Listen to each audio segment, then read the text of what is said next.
Well, hello there everyone! This is a tutorial video on how to configure the JSON files to run my UFO 50 bingo training dummy. This is the file that you feed into the dummy so you can know the time it takes to finish a task, as well as what bingo goals exist so that it can randomize a card for you, etc. You can add and remove bingo goals at will, provided at least 25 remains, and you can also remove and insert entire games that may or may not exist, but I digress. So anyway, the training dummy JSON is separated into 4 sections. Games, that is information about the UFO 50 games. Bingo entries, the list of all bingo goals. Continuous games, this is the list of the IDs of the games that have an idle timer. In vanilla UFO 50, that's only pilot quest, but I left it open just in case someone creates a modded version that has like idle elements in other games or something. Then there's the preset card, if instead of a random bingo card you want a preset one. This is like, you insert the IDs of the bingo goals according to the ID they have on the list, okay. So let's start with the games first, okay. So we have the name, naturally, like, if you take a look here. So like, first of all, we have the game's name, okay, just fine. So they have the average and standard deviation of the time taken to get the gift in the game. The same for the gold and the cherry here. So like these times here were not estimated in any scientific way. They were like, kind of ad hoc improvised, but like if you want to change them into more accurate times, go ahead and do that. Then we have a list of like the kinds of like secondary collectibles the game has, including eggs, like if there's an egg to be seen, shops to be visited, foods to be acquired, drinks to be obtained, UFOs to be seen, HP upgrades to be obtained as well. And then the number of bosses the game has, the number of extra bosses the game has, like for the cherry. Like for instance, in Valgrass, like the bosses will be 0 and extra bosses cherry will be 1. Because again, like, you only fight the boss if you're going for the cherry. Leaderboards, like if the game has leaderboards, and resets here. So this resets is not just whether the game has permadeath or not. Resets means that like if you close the game doesn't save your progress. This is what resets means. So for instance, a game like Barbuta resets, a game like Impact resets, but a game like Valbrace doesn't. Even Mooncat doesn't have permadeath. If you close the game and you haven't gotten any egg yet, that also counts as resetting because like you have to start the game from scratch. Outside of those, there's also like 2 extra optional pieces of information you can have, that is levels and extra levels cherry. Levels determines the number of levels the game has in a gold run, and extra levels cherry determines the number of extra levels to get a cherry run. So Valgrass, for instance, let's go to Valgrass real quick, has 3 levels and 1 extra level for the cherry. Okay, so anyway, so this is basically like the information for the games. Now, how does the bot calculate the amount of time to beat levels and bosses? In the future, I'm gonna make it so that you can configure a specific completion time for each boss and level individually. But for now, what it does is the following. See, so to determine the time per level, what the bot does is take the total cherry time and divide it by the number of levels. So yeah, this is how. So basically, all in all, this is how you set up a game in the dummy JSON. Now, for the bingo goals, you can have as many or as few as you like, provided they're always at least 25. The properties of each goal are as follows. Okay, first of all, there's the name of the goal. As you can see, like the name here for the goal. Okay, and then you have a list of games that the goal involves. Basically, this list contains the IDs of the games. And remember, since the list of games is 0 index, what you're gonna do is take the usual UFO 50 ID of the game and subtract it by 1. Barbuta is number 1, so the game here has to be 0. Similarly, if you get another goal here, Grimstone is 40, so you list it as 39. So on and so on. Okay, beleza. Okay then. So there's another property is extra time. This is the amount of extra time that the bot has to spend on this particular goal to claim that it has achieved the goal. So basically, like here we have the average and standard deviation for the extra time, and sometimes the extra time can be 0 too if there is no if other things are true about the objective. We're gonna get to that. So then we have like the list for gifts, golds, and cherries. Again, these are lists of game IDs. Once again, 0 indexed. That basically determine the garden gifts that are required to get the goal, the golds that are required to get the gold, and the cherries that are required to get the gold. For instance, the Alpha Trilogy requires you to get gold in Valgrass, Overbold, and Quibble Race. So the next important part is special type.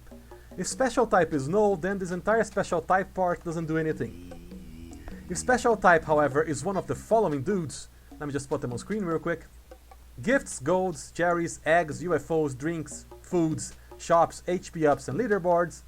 Then the special type quantity determines the amount of games in which you must see/obtain/achieve the thing cited.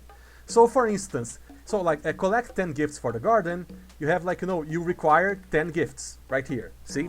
Like everything else is blank here. There is no specific list of games, there's no extra time. All you need to do is collect 10 gifts. Okay, so similarly for collect 12 gifts and so on and so on. So if the special type is either bosses or levels, then that's a bit different. Let's just get the bosses here. Like, right here, defeat 7 bosses, you see?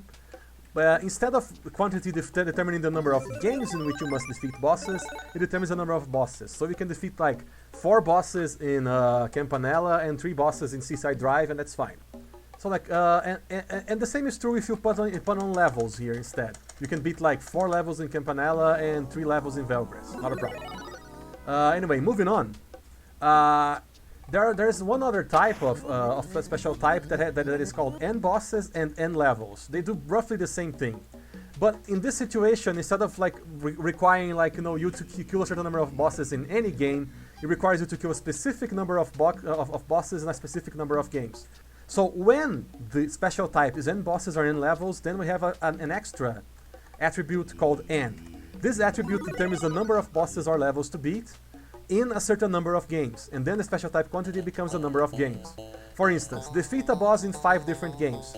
N is equal to 1 because you have to defeat 1 boss, and special type quantity is equal to 5 because you have to defeat them in 5 different games. Similarly here, beat 2 levels in 8 different games. We need, for 8 games, 2 levels, so N is 2, special type quantity is 8. And 4 levels in 5 different games, and so on and so on. So this is for this kind of bingo goal, like beat 8 levels in 3 different games, beat 4 levels in 5 different games, and so on and so on. Now, for all of these special type bingo goals, what you're usually gonna have is like a completely unrestricted list of games. Like, basically if the list of games is empty here, they're going to look for these particular collectibles, /cherries, /goals, whatever, in basically all of the games in the UFO 50, and the bot is going to choose the ones that are faster, simple as that. But if you want to restrict to a specific list of games, you can do that as well. For instance, let's look for Arcade Ace here. Arcade Ace requires you to gold at least 3 games, but instead of having 3 golds in any game, you have to have 3 golds specifically in the arcade game. So if you provide a non-empty list, the bot is going to restrict itself to this list to get 3 golds. So given a bingo goal, as it has been presented, how does the bingo bot determine the amount of time taken to beat a particular goal? So suppose first that the special type is null, because that's an easier one to explain. What it is going to do is the following. It's going to take the extra time, of course, they're going to take the average extra time plus a random number of standard deviations, according to like the interval you set up in the configuration screen.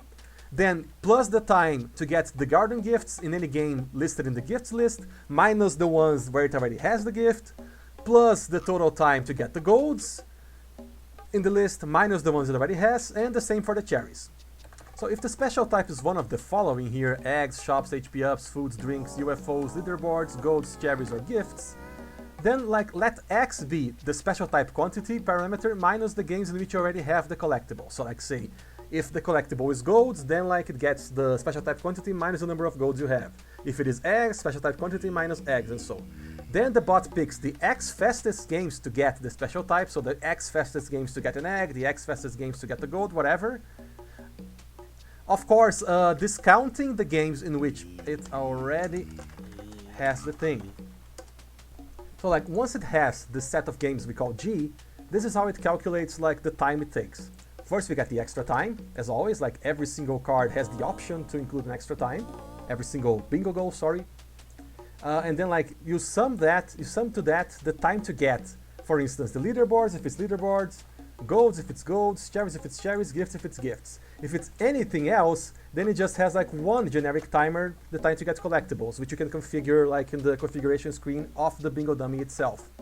Now if the special type is one of bosses or levels, then like you get like the X equals special type quantity minus the number of bosses and levels already beaten, and then you list all the games that still have bosses and levels unbeaten by the time you would take to get the bosses and levels, and then you just get the extra time and sum the number and sum to the extra time the number of the number of seconds necessary to beat all the required bosses / levels in the games that remain. It's Not super complicated, but like this is basically the explanation I could come up with, like that wouldn't be completely confusing to understand.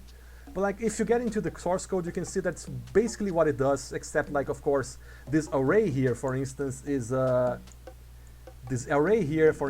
completely implicit. Like this array doesn't actually exist in the code. But that's beside the point. Moving on, so if the special type is one of n bosses and n levels, then it's a bit more similar to what's going on here. It's like first we got the x, which is special type quantity, minus the number of games for which you already beat, say 4 levels, the number of games you already beat, one boss, the number of games you already beat 2 levels, and so on, right? So beat 4 levels, like for instance, beat 4 levels in 5 different games. X is gonna be the number in special type quantity minus the number of games in which the bot has already beaten at least 4 levels. So here, okay? So anyway, so like we select the X fastest games to clear n bosses or levels in, okay? Discounting the ones that the bot has already done it in, and then we call the set G. And then like we do extra time plus the sum of the times to beat n levels and bosses for everyone in G. Again, like, so most cards that have like a special type usually not have an extra time. Most cards that have like, you know, gifts, golds and cherries listed, to be honest, usually don't have an extra time. So why does the extra time parameter exist? Well, this parameter exists because there exist bingo goals that are not directly associated with getting a gold, a gift, a cherry, or seeing a specific thing, or getting leaderboards, or beating bosses, or doing levels. There are some bingo goals that are not associated with those things, and for those bingo goals you estimate their time exclusively by extra time. See, everything else here is blank, but the extra time is not. So like usually if all your card requires is to get a gold, you don't even need the extra time. Or to get a gift, you don't need the extra time. To get 3 specific golds, like we see here in the Alpha Trilogy, see, like, no, we got 3 golds and don't even need extra time. Simple as that. However, there are some goals where you need both a specific goal and some extra time in order to like make it roughly fair. Right here, for instance, we need 2 top 3 scores in 2 arcade leaderboards. Okay? So the thing is, since we don't distinguish between top 5 and top 3, I just added some extra time here so that, like, you know, it would roughly compute as having spent more time to get higher leaderboards. Like, if the extra time was 0, then there would be no difference between a top 5 and top 3 in this situation. Another situation where you might want to do that is if, for instance, for cards that are a bit more complex, you might also want to use extra time if one of the objectives of the card are not directly associated with getting something specific. For instance, Bug Hunter beat a job, that's the gift for Bug Hunter. Bonus Delivery complete 2 days, that's the gift for Bonus Delivery. However, Rail Heist earn 3 pacifist stars is not a gift, nor a gold, nor a cherry for Rail Heist. So I added the extra time that I assume, you know, you'd have to spend in Rail Heist to get the 3 pacifist stars. So like, you got the gift for these 2, and then you have an extra time for the 3rd one. So like, there are situations where you want to have both the other stuff and some extra time. So that basically that's it, man. As for the other parameters are pretty simple. Continuous games, like games that have idle times. In fact, whenever a bingo goal contains a continuous game, let's get to a pilot quest goal here so we can take a look at that. So right here, there is like actually another optional property in the bingo goal called an idle time. The amount of time you have to have spent already in the game, idly, you don't have to be playing the game directly, to get to this particular goal. Obviously, this is like estimated straight out of my nose. I apologize for that, but you can change this if you want. And this only has to be present if there exists an idle game, among the games listed in the goal. So yeah, this thing only exists for pilot quest in the base game, so to speak. Now, one other important observation on how to configure these bingo goals is that if you have, say, a cheat code, then you gotta make it so that no games are listed here or here. Because if you do something within cheat code session, it doesn't count towards the completion of the game. The downside to this is that sadly the bot is unable to find, say, an egg or an Easter egg UFO if it is doing something with a cheat code. But tough luck, you know, the bot is already at an advantage as it is. So like the fact that it can't, like, you know, get a collectible while playing with a cheat code is not really a big problem. But yeah, like just leave the games blank so that it doesn't count this time towards the completion of Mortal. So yeah, like, the continuous games one is pretty simple. For vanilla UFO 50, you have only Pilot Quest, which is 44, but since the list, again, is 0 indexed, make it 43. And the preset card, if you want to preset a card, you have to insert 25 IDs from the bingo entries list here. For instance, suppose you have like the following list of goals right here. So anyway, the thing here is, if you want to set up a specific bingo card, you kind of have to know the ID of the bingo goal within the bingo goal list. That's bad. I know this is really bad. I'd have to change this to make it easier to make a preset card in the future, but that's roughly how it works right now. Anyway, so like, if you were curious, this particular list of goals gets you this card right here. I'm gonna show it on screen right now. So yeah, that's it then. So basically, that's about it. I'm sorry if this was a bit confusing. I have to admit that the JSON, the way I set it up is a bit confusing. I should have designed it better, but hopefully this video can clarify some of your questions, and that you can, like, with this information, create your own bingo. With this information, create your own bingo training dummy JSON the way you see fit. You can make the times better, make the times worse. You can add or remove bingo goals. You can do a bunch of different stuff. So like, you can also add and remove games. I mean, who knows? So yeah, like, that's basically it. Thank you so much for watching. I'll see you around. If you have any doubts, please just DM me on Discord. Everything is fine. Thank you very much.